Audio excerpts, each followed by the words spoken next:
Bíblia, carta de Paulo aos Gálatas, capítulo 4.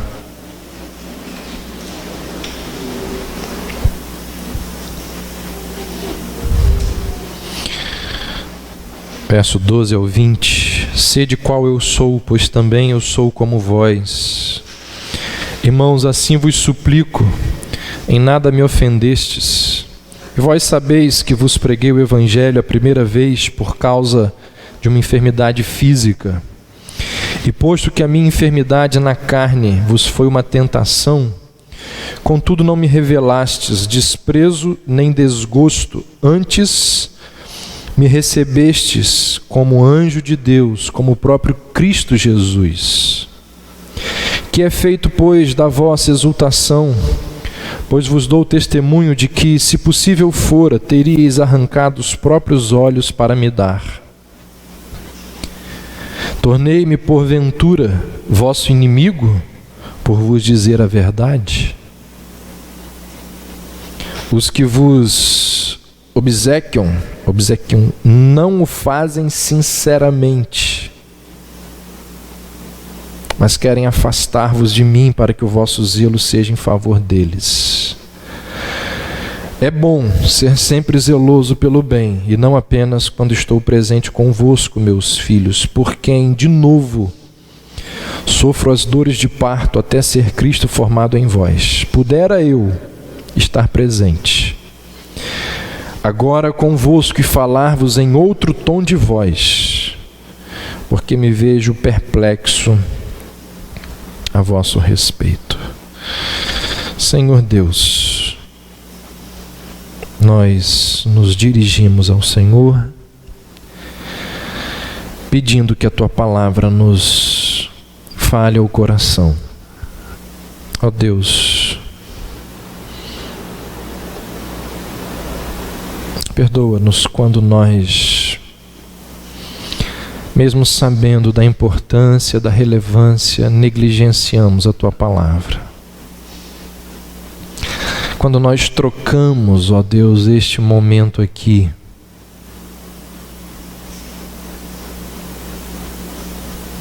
por tantas outras coisas. Quando nós trocamos o enorme privilégio da exposição da Tua palavra por coisas terrenas, por coisas que não vão nos encher o coração de alegria, de fé, de esperança.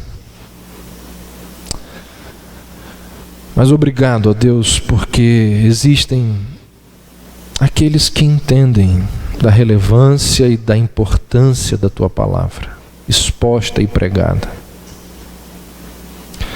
A nós que aqui estamos, dá-nos, ó Deus, o privilégio de sermos guiados e orientados pelo Senhor nesta hora.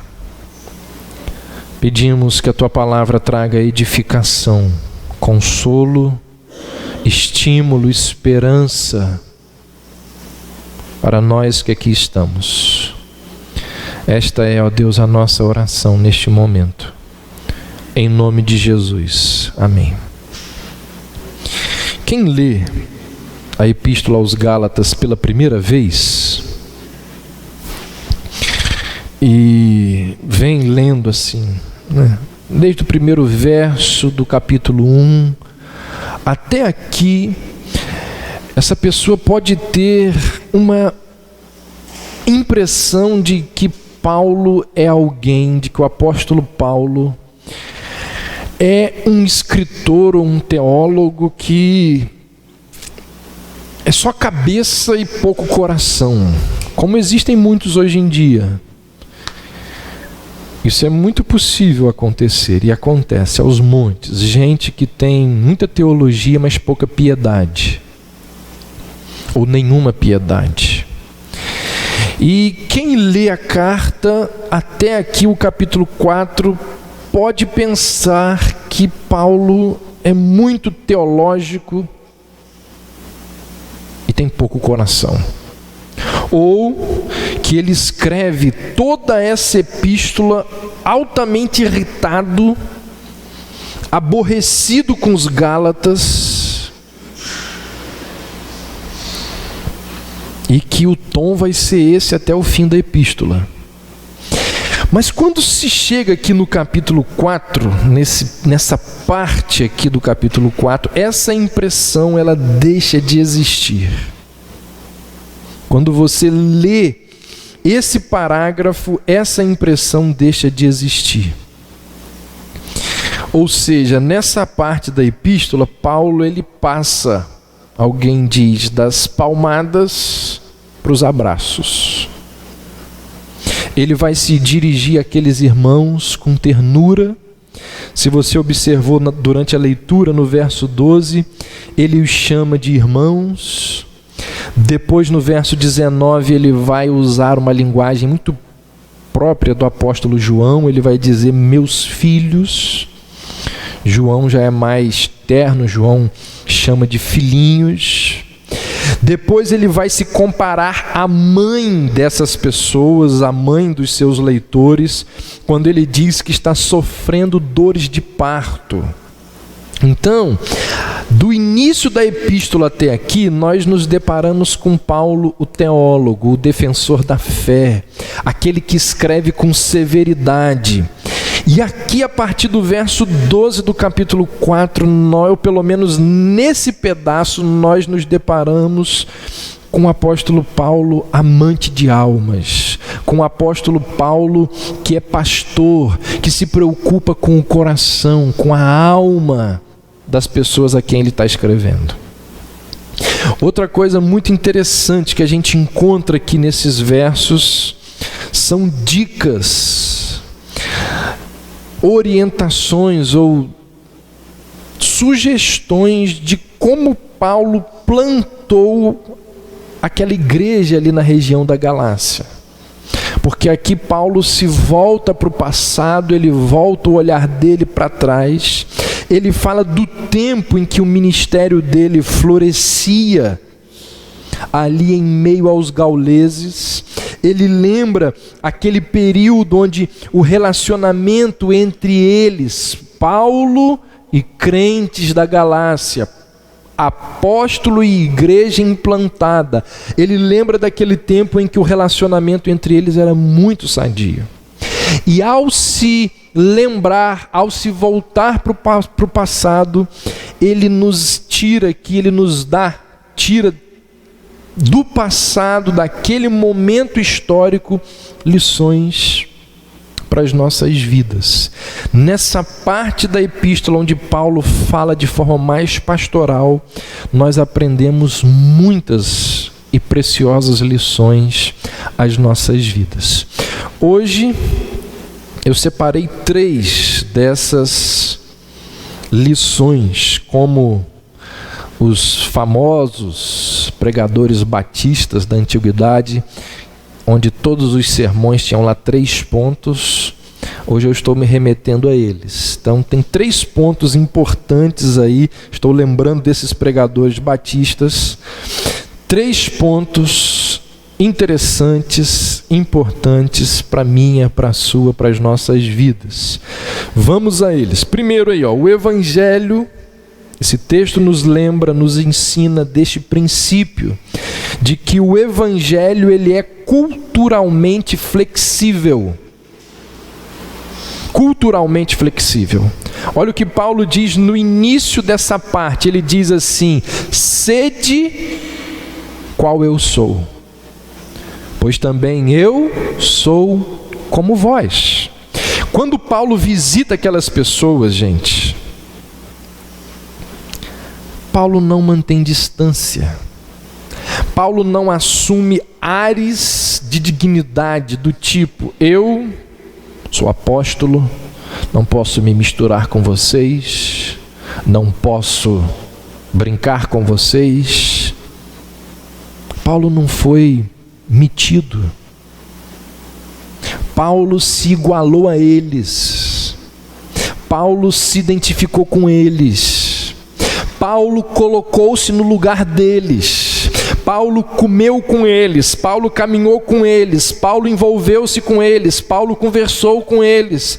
Embora fosse judeu, Paulo se torna um gentio como eles. Paulo, sem comprometer a verdade do evangelho, ele vai adaptar o seu discurso, ele vai falar a linguagem daquele povo. Resumindo, Paulo foi condescendente com eles. Paulo diz: sede qual eu sou, pois também eu sou como vós. Nos lembra daquela palavra paulina lá em 1 Coríntios 9, quando Paulo vai dizer assim: procedi para com os judeus como judeu, a fim de ganhar os judeus. Para os que vivem debaixo do regime da lei, como se eu vivesse assim, para ganhar os que vivem debaixo da lei. Embora, ele diz, não esteja eu debaixo da lei. Aos sem lei, ele diz, como se eu mesmo fosse, não estando sem lei para com Deus, mas debaixo da lei de Cristo, para ganhar os que vivem fora do regime da lei. Fiz-me fraco para com os fracos, com o fim de ganhar os fracos. Fiz-me tudo para com todos, com o fim de, por todos os modos, salvar alguns. Vocês acham que Paulo aprendeu esse princípio da condescendência com quem? Com Jesus Cristo, com seu mestre e salvador. Qual é o maior exemplo de condescendência da história? A encarnação. Billy Graham, ele diz que, ele conta que um dos netinhos dele, ao ver os peixinhos no aquário, ele conta para os netinhos: se nós quiséssemos nos comunicar com esses peixinhos, o que nós deveríamos fazer? Nos tornar um deles. O maior exemplo de condescendência da história, Jesus Cristo, que se tornou um de nós na encarnação. Cristo se torna um de nós. Para quê? Para que nós, seres humanos, pudéssemos entendê-lo, compreendê-lo. Alguém disse que em Cristo, nós vemos Deus como Ele é. E o homem como este deveria ser. Exemplo de condescendência. Então Paulo não é aquele líder que fica lá no pedestal e não se mistura com o povo, e não se relaciona com o povo. Uma das coisas fascinantes em Jesus, que certamente Paulo aprendeu, era a capacidade que Jesus tinha de contextualizar as suas mensagens. Quando se dirigia a um auditório rural, cheio de lavradores, de gente que vivia ali da terra, parece que Jesus vira para eles e diz assim: eis que o semeador saiu a semear. Quando falava com pescadores, ele dizia: o reino dos céus é semelhante a uma rede. Quando falava lá para um auditório, onde alguns dos seus membros pudessem ser mineradores, ele dizia: o reino dos céus é semelhante a um homem que negocia e procura pérolas. Então, contextualizar, condescender, falar a língua do outro, compreender a mente e os sentimentos do outro, ter essa atitude é uma importante ferramenta na propagação do Evangelho. O Evangelho, ele é culturalmente flexível. Obviamente que ele não pode ser diluído. Ele não pode perder a sua essência, mas ele precisa ser contextualizado. E para isso, irmãos, é necessário ter muita sabedoria. É necessário ter muito entendimento, muito discernimento. Sede qual eu sou, pois também eu sou como vós. Alguns de vocês aqui já ouviram essa história, mas outros não. Uma vez um missionário, alguns que aqui estão ouviram esse missionário falar. Ele foi para um campo na África e num local onde existia poligamia. Poligamia era aceita. E os homens que estavam chegando para a igreja, ele dizia para os homens o seguinte: das 5, 6 mulheres que você tem, você escolha uma. A Bíblia prega monogamia. Descarte as outras. Só que naquela cultura, as mulheres que eram descartadas, ou elas iam para a prostituição, ou elas eram assassinadas pela família. E muitas começaram a ser assassinadas.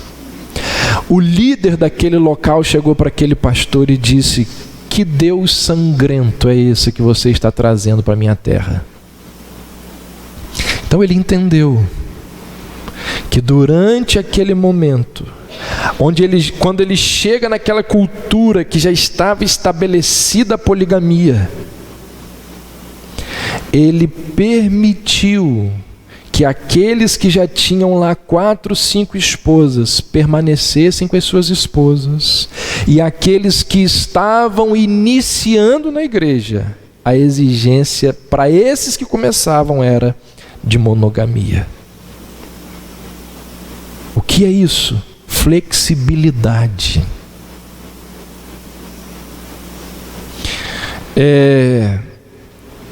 Se adaptar a uma circunstância sem perder a essência do Evangelho.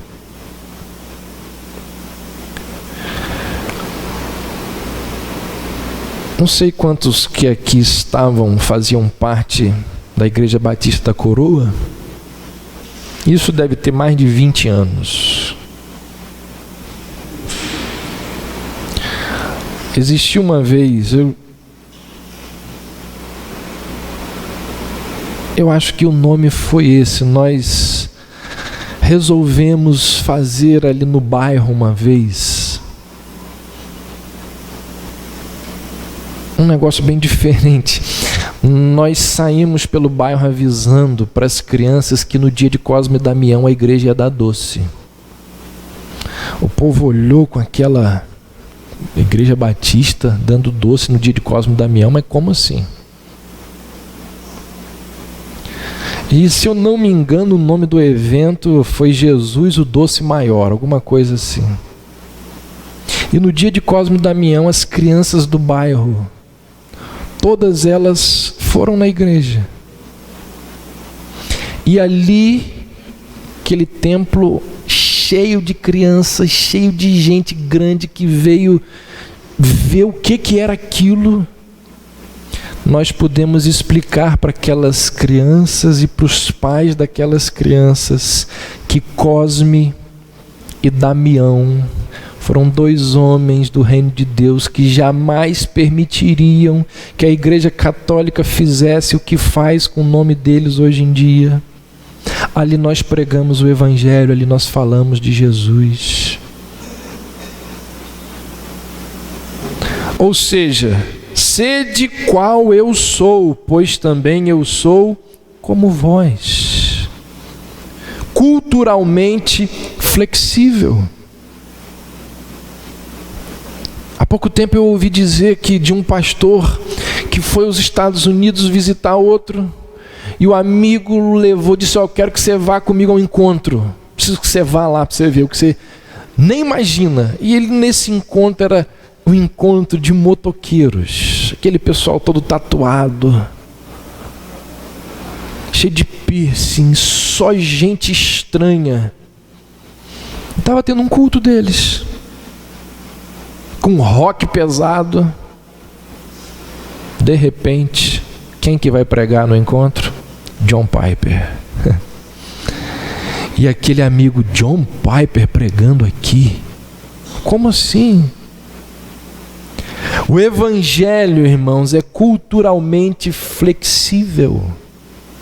Paulo vai dizer: eu fiz-me fraco para com os fracos, com o fim de ganhar os fracos. Fiz-me tudo para com todos, com o fim de, por todos os modos, salvar alguns.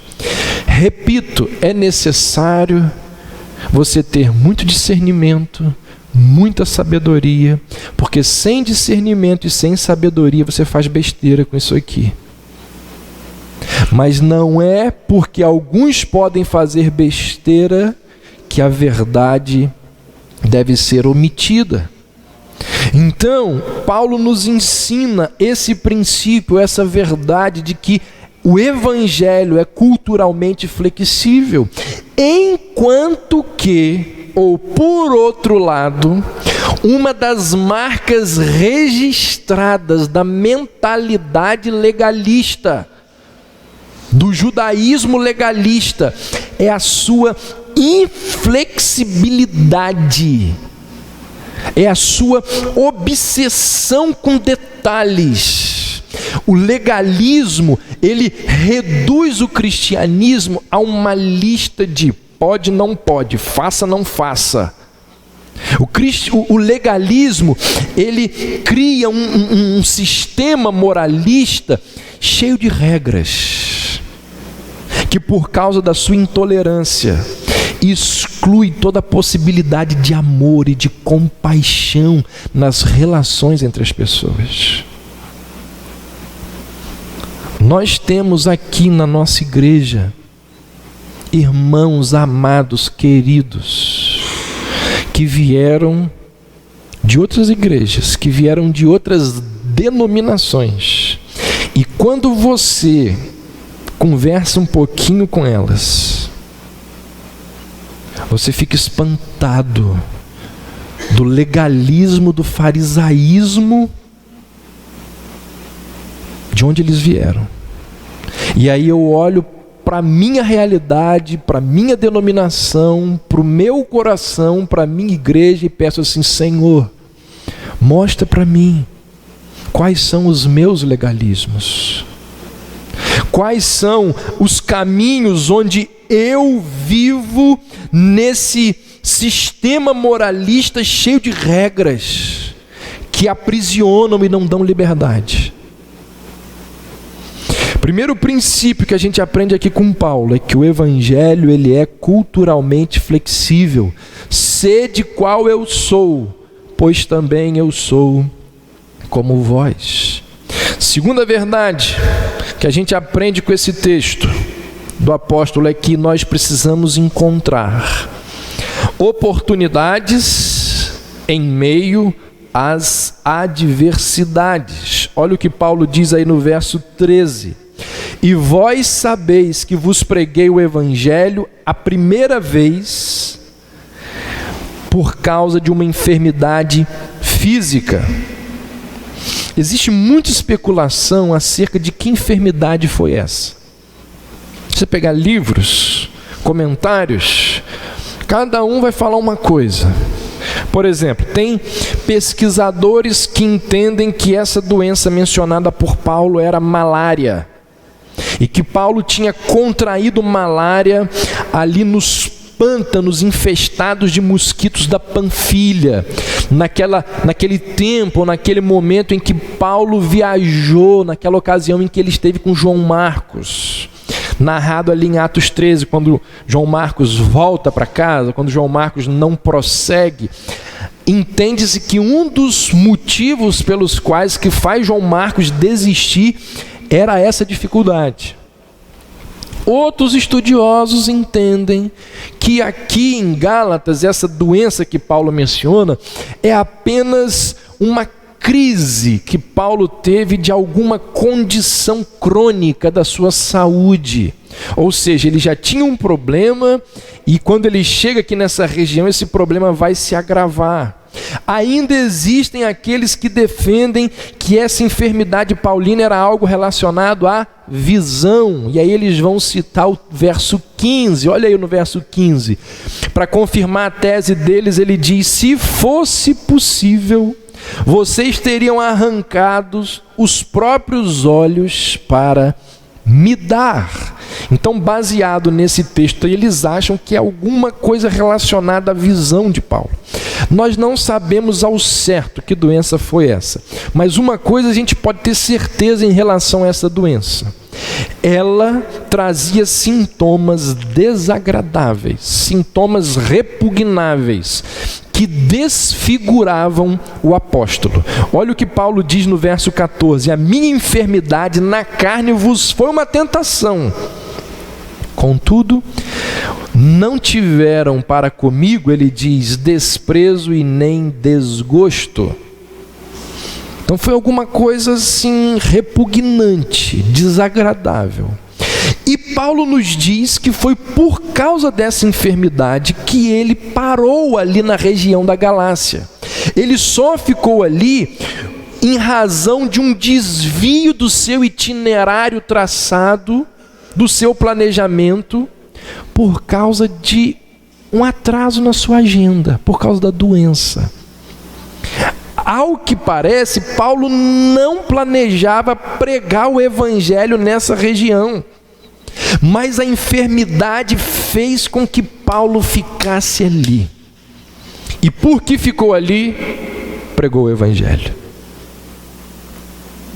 Irmãos, a gente aprende.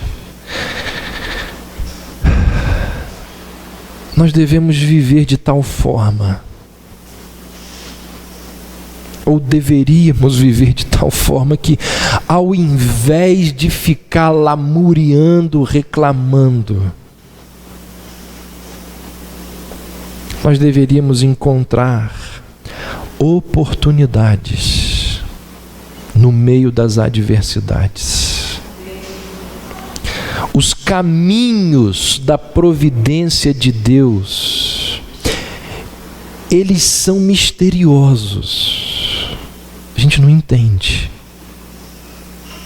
mas eles são cheios de sabedoria. Por exemplo, como sofreu John Bunyan.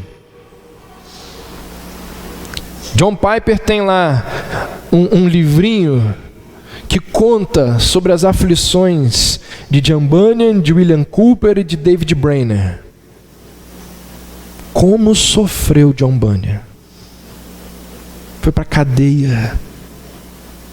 Tinha uma filha cega que dependia do sustento que vinha dele, e ele preso. Mas foram as aflições de John Bunyan que produziram o Peregrino. E o Peregrino é um texto que tem abençoado milhões de pessoas ao longo da história. Veja, seguindo ali as sugestões do livro de Piper, veja as aflições de William Cowper. Como sofreu aquele poeta, como teve crises terríveis na sua alma de depressão, mas foi em meio a muitas dessas crises que ele produziu hinos extraordinários, que são entoados e cantados ao redor do mundo. Leia um livro que a editora Fiel traduziu, A Vida de David Brainerd, escrito por Jonathan Edwards. Veja ali as aflições, as angústias, as dores, as doenças que esse homem enfrentou. Mas foram essas doenças, essas aflições que produziram um diário. Brainerd escrevia lá no seu diário as suas crises, as suas angústias. E olha, sabe-se lá se existe algum material no mundo depois da Bíblia que tenha motivado tantos missionários ou tantos jovens a se tornarem missionários como esse diário. Então isso é extraordinário. O confinamento de Bunyan ensinou ao mundo o caminho peregrino da liberdade cristã. A doença mental de William Cowper produziu música doce para mentes e almas perturbadas. O isolamento de David Brainerd produziu um diário que influenciou a vida de milhares de pessoas. Deus faz coisas que no momento a gente não entende, mas que no final, elas são extraordinárias, elas são grandiosas. Diz o livro de Atos que Deus impediu Paulo de pregar o evangelho na Bitínia. Paulo ia para lá, estava tudo certo, mas ele foi impedido. E por causa desse impedimento, Paulo ouve o chamado macedônio. E por causa do chamado macedônio, a obra missionária, a pregação do evangelho migram. Chegam até a Europa pela primeira vez. O Ocidente entra em contato com as verdades das Sagradas Escrituras, porque Deus impediu Paulo de ir para Bitínia. E porque chegou na Europa, hoje nós estamos aqui, louvando ao Senhor. Porque da Europa foi para as 13 colônias, das 13 colônias chegou ao Brasil. Então, o que eu quero dizer para você é que quando as coisas, elas não saem do jeito que nós planejamos, quando as coisas não saem do jeito que nós gostaríamos que saíssem,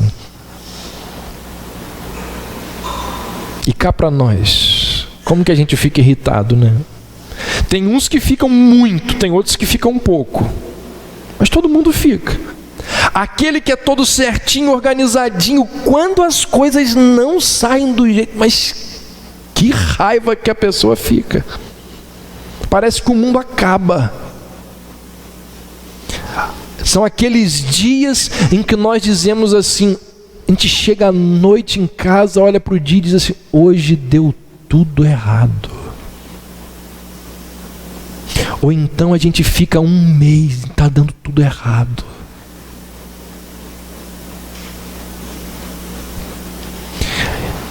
O que a gente aprende é que ao invés de culpar o chefe, ao invés de culpar a esposa, o marido, os filhos, os políticos, a prefeitura, o país, talvez fosse prudente, fosse sábio da nossa parte, nós pararmos e perguntarmos ao Senhor, meu Deus, o que é que o Senhor está querendo me mostrar?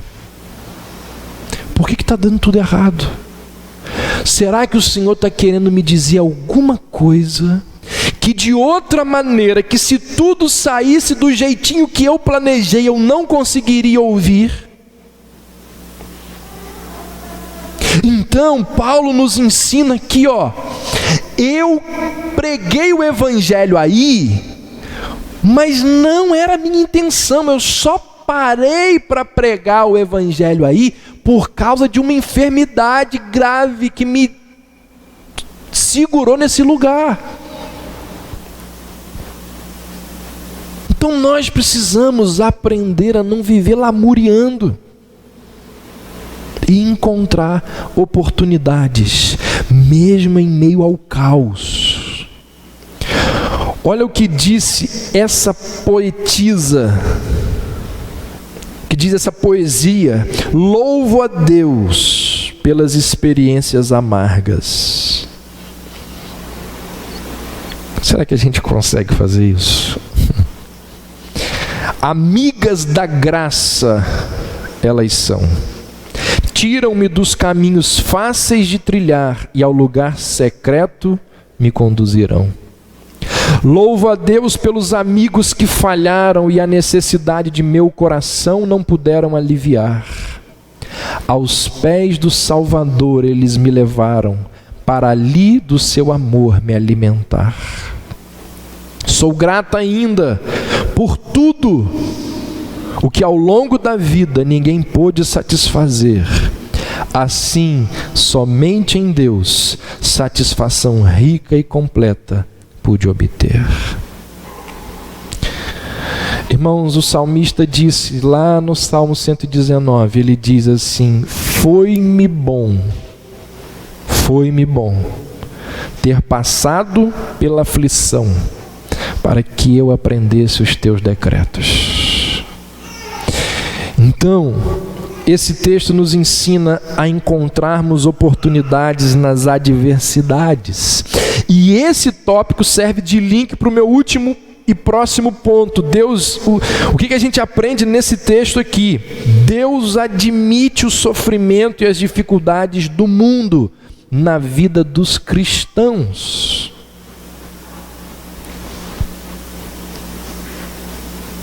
Milhares de vidas foram transformadas porque Deus permitiu que uma enfermidade se abatesse sobre Paulo. Gente,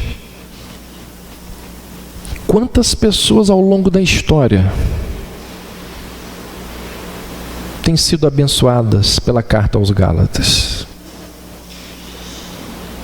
Deus proporcionou um grande bem a uma quantidade gigante de pessoas, mas através do sofrimento de Paulo, através da angústia do apóstolo. Deus, ele não promete nos abençoar afastando-nos do sofrimento, mas através do sofrimento. Não esqueça esse princípio. É a ideia de que o ladrão foi salvo na cruz e não da cruz. Os amigos de Daniel foram salvos na fornalha e não da fornalha. Jesus sofreu não para que nós pudéssemos não sofrer, mas para que em nosso sofrimento nós nos tornássemos semelhantes a Ele. Então eu não sei muito bem porquê. A gente tem assim alguns vislumbres de respostas, mas a gente não sabe ao certo por que Deus resolveu utilizar como instrumento para lapidar a nossa vida a dor, o sofrimento. E o que nós aprendemos na Bíblia é que Deus usa o sofrimento para o nosso bem. Olha o que diz esse texto de Hebreus 5. Você conhece esse texto? Olha o que o autor aos Hebreus diz acerca de Jesus. Embora sendo filho, aprendeu a obediência pelas coisas que sofreu. Gente, o texto fala de um processo no qual Jesus foi aperfeiçoado. E aí a gente fica, mas como assim? Porque quando a gente olha para Jesus como Deus, é difícil a gente imaginar um processo de aprendizagem. Mas quando nós olhamos para Ele como humano, fica muito evidente que sim, existiu sim um processo progressivo na vida de Jesus rumo à consumação dos planos de Deus. Lucas vai dizer lá no capítulo 2, acerca de Jesus, no Evangelho de Lucas capítulo 2, verso 52, diz que Jesus crescia em sabedoria. O autor aos Hebreus vai dizer que Jesus aprendeu a obediência. O que pode parecer isso aqui? Que ele era desobediente. Pode dar a entender isso. Mas como nós sabemos, Jesus nunca foi desobediente. O texto subentende que ele tinha uma opção pela frente: obedecer ou não obedecer. Por isso que ele é chamado do segundo Adão. Porque Adão, o único ser humano na história que teve livre-arbítrio, ele tinha pela frente essa opção: obedecer ou não obedecer. Jesus também teve essa opção. A admiração aqui, ela reside no fato, ou não no fato, de que Jesus não podia desobedecer, ou seja, ele era impecável. A admiração aqui reside no fato de que ele poderia ter desobedecido, mas nunca o fez.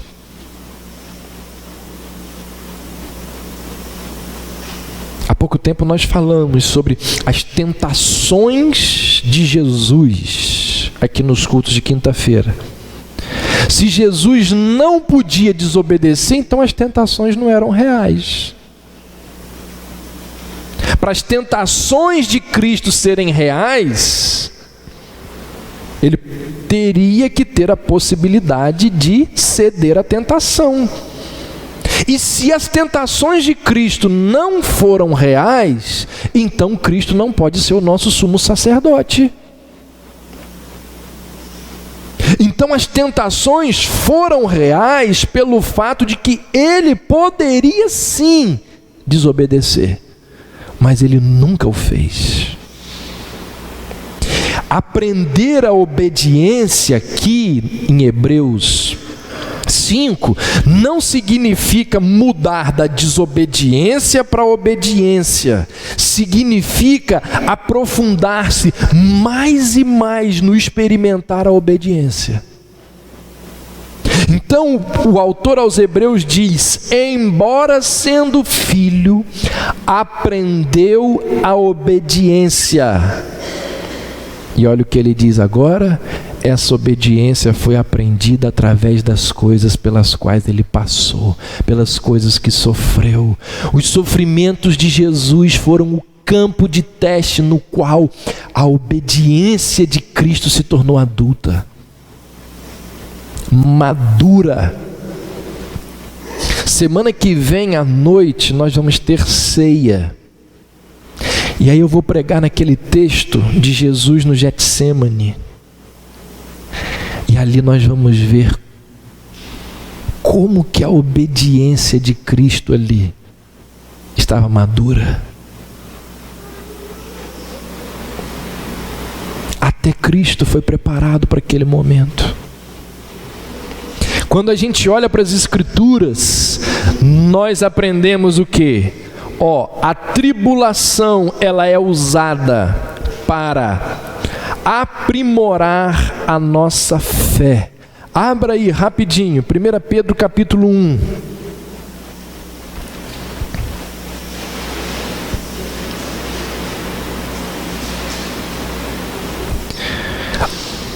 As Escrituras nos dizem que a tribulação ela é usada por Deus para, primeiro, aprimorar a nossa fé. Olha o que diz 1 Pedro 1.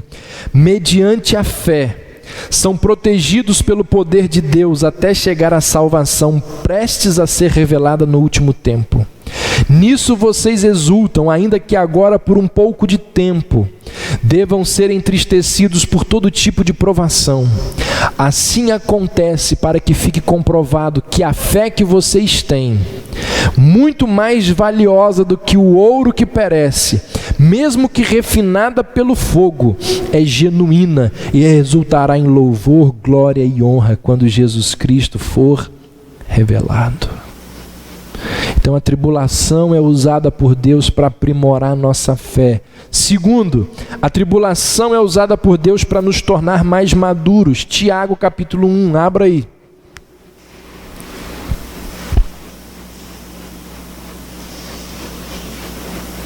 Versos 2, 3 e 4 dizem: meus irmãos, considerem motivo de grande alegria o fato de passarem por diversas provações, pois vocês sabem que a prova da sua fé produz perseverança, e a perseverança deve ter ação completa, a fim de que vocês sejam maduros e íntegros, sem lhes faltar coisa alguma. Terceiro, a tribulação é usada por Deus para produzir perseverança e caráter. Olha o que diz Romanos 5, abra aí.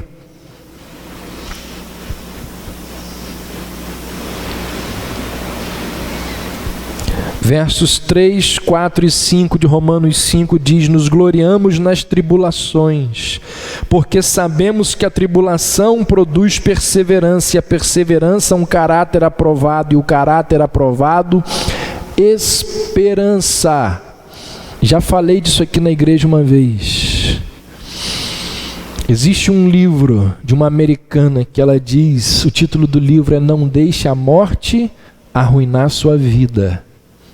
E ela conta nesse livro que os 300 maiores homens, ou os 300 homens que mais influenciaram o mundo, eles tinham algo em comum. Eles eram órfãos. Ela fala de Alexandre o Grande, de Júlio César, Napoleão, George Washington, Abraham Lincoln. Todos eles eram órfãos. E ela mostra como que o sofrimento produziu perseverança e transformou o caráter dessas pessoas. Quarto e último, o sofrimento é utilizado por Deus para nos tornar mais sensíveis com a vida e com as pessoas. Não sei se você já viu isso, se você conhece alguém assim, ou se você passou por essa experiência. Muita gente, depois de sofrer um grande trauma, depois de passar por dores fortíssimas, elas passam a valorizar muito mais a vida e a valorizar mais as pessoas. Então o sofrimento, ele nos leva. O sofrimento é usado por Deus para nos tornar mais sensíveis para com as pessoas, para com a vida. Por isso que nós precisamos pedir a Deus: amolece o meu coração, molha os meus olhos. Spurgeon diz assim, uma enfermidade na esposa, uma sepultura recém-aberta, a pobreza, a difamação, a depressão do espírito, ensinam lições que em nenhuma outra parte se aprende tão bem.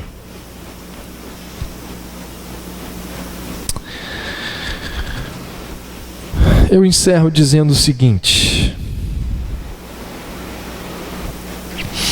há um livro do Philip Yancey, eu não sei se é Decepcionado com Deus ou Onde Está Deus Quando Chega a Dor. Philip Yancey é um autor que trabalha muito essa questão da dor, do sofrimento humano. E num dos seus livros ele conta de um amigo dele chamado Paul Brent, que é um médico que foi cuidar de leprosos lá na Índia, foi administrar um leprosário. E aí o Philip Yancey diz o seguinte, muito interessante essa percepção dele, ele diz: será que Deus não poderia ter utilizado outros meios, outras ferramentas para lapidar o nosso caráter? Tem que ser por meio da dor. A didática tem que ser o sofrimento, não existe outro meio. E aí ele diz assim: quem visita um leprosário nunca mais vai perguntar se a dor é algo importante. Por quê? Porque a hanseníase, a lepra, ela afeta o sistema de alarme do nosso corpo. A hanseníase é uma doença anestesiante. A pessoa, ela vai sendo destruída lenta e indiretamente. Por quê? Porque ela não percebe que o corpo está sendo destruído. Então ele diz: a estrutura da dor funciona no nosso corpo como um sistema de proteção. Quando você coloca a mão no fogo e dói, isso é para o seu bem, é para que você não seja destruído. Então, se não existisse a dor, nós seríamos rapidamente destruídos. Por isso que ele vai dizer aí, sejamos agradecidos por Deus ter inventado a dor. Ele não poderia ter feito nada melhor. Então o sofrimento, ele nos torna mais humanos. O sofrimento, ele nos torna mais sensíveis com a vida e com as pessoas. O Evangelho é culturalmente flexível. Precisamos encontrar oportunidades nas adversidades. Deus admite o sofrimento e as dificuldades do mundo na vida dos cristãos, para que por meio dele nós venhamos a amadurecer, a lapidar a nossa fé, a nos tornarmos mais humanos, uns para com os outros. Que Deus nos abençoe. Amém.